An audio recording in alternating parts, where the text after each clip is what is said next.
It's time for more Shop Talk TV. Up next, we have a conversation with Peter Strong, who's a partner with the Partnering Group. Peter is interviewed by Shop Talk's own Ben Miller, VP of Original Content and Strategy. Peter, welcome to Shoptalk TV. Ben, thanks for having me. Oh, Great it's to be that here. it's our pleasure. And look, maybe you could start by sharing the audience. Tell us what you do and who you do it for. Yeah, my name's Peter Strong. I'm a partner with the Partnering Group. The Partnering Group, we're a management consulting firm. We've got partners, 90 plus partners across the world, and we serve retailers and CPGs. So what we think is really unique about us is all of our partners or consultants within our firm, we're all practitioners of the industry. So for instance, my background, Yeah. I before I worked at the Partnering Group, I worked at Mars Wrigley in omnichannel and Okay. e-commerce. I worked at Meyer in digital Right. shopping. Great. And then I worked at Kraft Foods for about a decade doing category leadership, account sales, revenue management, and trade analytics. So I've had a great experience and very honored to have that experience of having both the CPG side and the retailer side in the greatest time of business right now in this digital and e-commerce world. Yeah.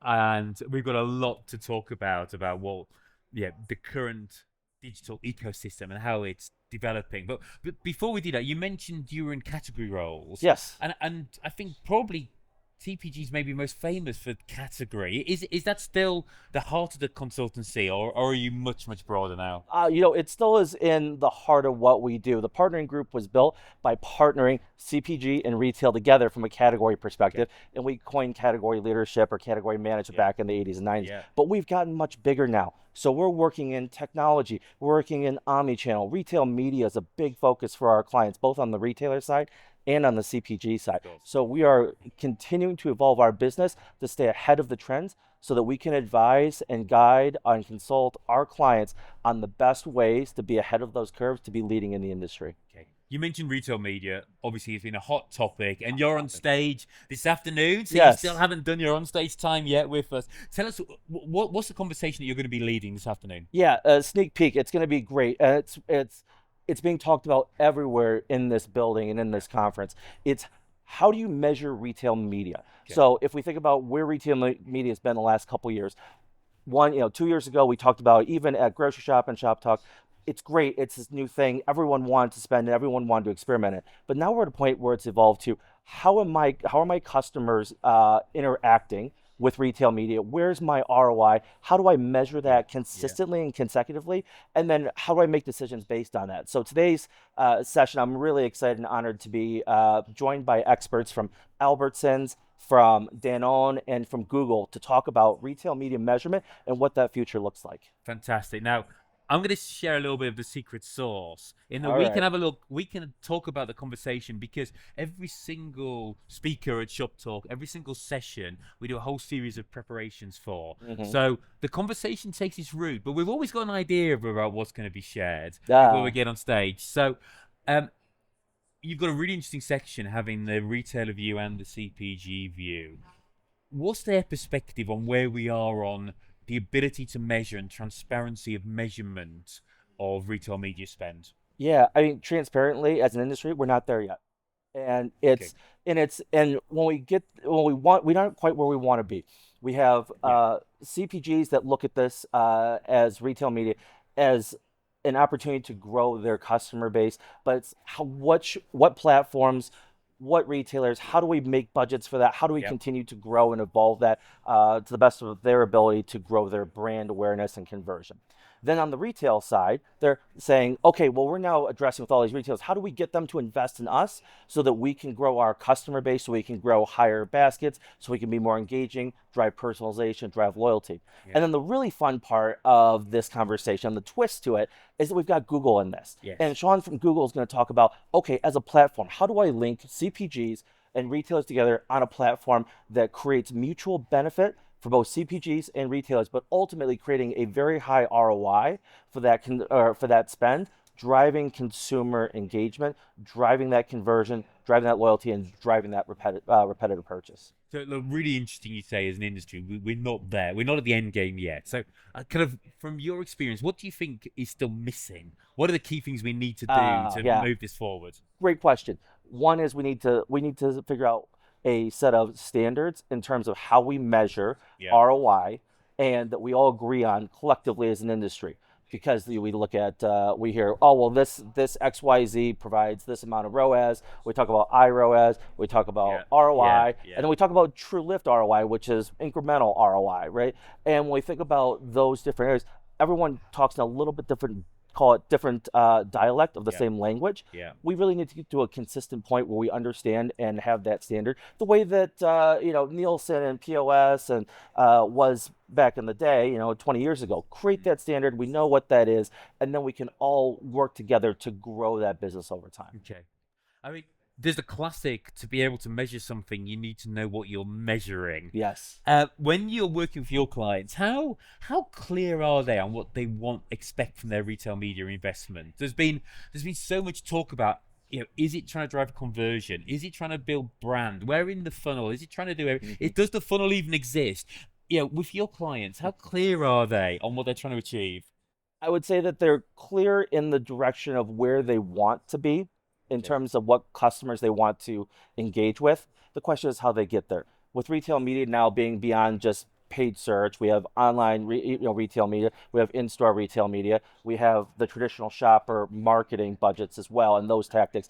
It's a case of, what does the client want to do? What is their portfolio geared Yeah. towards in terms of engagement? Where are their customers going to engage with the most?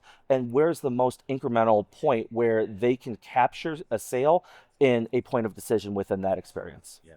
So go on then, Peter. What actually is the difference between in-store retail media and shopper marketing? That's a great question, and I'm probably gonna get some cancel on this, but uh, really there isn't. We've evolved this from shopper marketing to in-store retail media, but the difference is in in-store shopper marketing, it was really just a stagnant or kind of a fixed point in time Yep. where you're putting out a message to the masses. Yeah. In in-store retail media, as we start to evolve in it, it becomes a dynamic point in which you are engaging customers, and you get to a point where you're engaging them in real time and in the future in a personalized way. And we're really excited to see that come to life. No, I agree. So stepping back, changing tack All slightly. right. Start of day it's the morning of day 3 at the moment in Yep, Shop it Talk. is. So we've had a couple of days of great conversations. How do the themes and topics that have developed and emerged in this show, how does that relate to the conversations you're having with your clients at the moment? And what do you think is new that some of your clients might be missing? Yeah, so there's been a lot of great conversations this week, and what I love about Shop Talk specifically is that everyone is here to learn and grow. Yeah. So the conversations are really robust. They're as transparent as they possibly can be. Everyone shakes hands. Everyone gets to have these conversations. It's fantastic. So in that vein, things that we're talking about right now, what I'm hearing on the floor, one is, where does the customer fit into this model? And it's like, Yeah. it should be at the center, Yeah. but what we're finding as with retailers and with manufacturers, that for that matter, is that there's a lot of fuzz that gets in the way of that. Realistically, you should have your customer at the center. You should have a strategy that sits around that, and then in a unified way, all the functions should work around that for the same goal to drive that engagement and that conversion with that Right. customer. We find that with our client base, and I've heard it here too, is that we get to a point where, especially, you look at the retail. Let's just take a retailer for example. You have verticals where you have merchandising, marketing, Yeah. e-commerce, finance, logistics, operations, and they've all worked in silos for so long they don't know how to get back to a point where they're working together collaboratively in a Interesting. unified way. Wow. And that is really holding them back from unlocking this new world where they can say, let's think outside the box. Let's think Yeah. about what our customer is looking for, when they're walking in, what they're looking to buy, how much time they're spending there, how to engage them digitally how to engage them digitally post, and then work together toward engaging them on that journey for them and outside of those different functions. CPG, same way, but for them, it's more about, where's the customer at? Where are they making that purchase? How far in advance are they thinking about that purchase? And then ultimately, where are they making that conversion? And when we think about it in that lens, CPGs, again, have these silos between sales, Yeah. marketing, brand, e-commerce, the media agency. How do you bring those together so that you're putting your products in the best spot at the right time and for the right customer to create that conversion? And one of the trends that we'll have both observed over the last 6 to 12 months is CPGs questioning whether they should continue to have a separate e-commerce function. Yes. Yeah.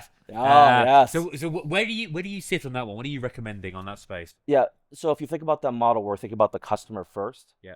We really need to have CPGs really need to have an organization that is digitally engaged across the organization. So there is certain areas where you're bringing in new technology, new ideas, new ways of thinking, emerging markets, and a center of excellence, check. But really, that e-commerce brain, that e-commerce manpower, and thought leadership should live within category, should live within sales, should live within the different functions that we traditionally have today. And those individuals and those teams need to be upskilled in a way to be able to speak to both the digital and the physical. And then how's that brought together Yeah. to make that great customer experience? And how do you sell that to a retailer? So the magic is bringing it together without losing the expertise and the capability in the process. Exactly. Easier said than done. Oh, it is all every day, and keeps us busy at TPG. But more importantly, for the future of the industry, it's important for us to think about how are we upskilling our talent. And I heard this in the last session that you had here at Shoptalk TV with Walmart. Is you've got people that have been in this industry for 40 and 50 years who started in the stores, who have that legacy and the respect of that experience.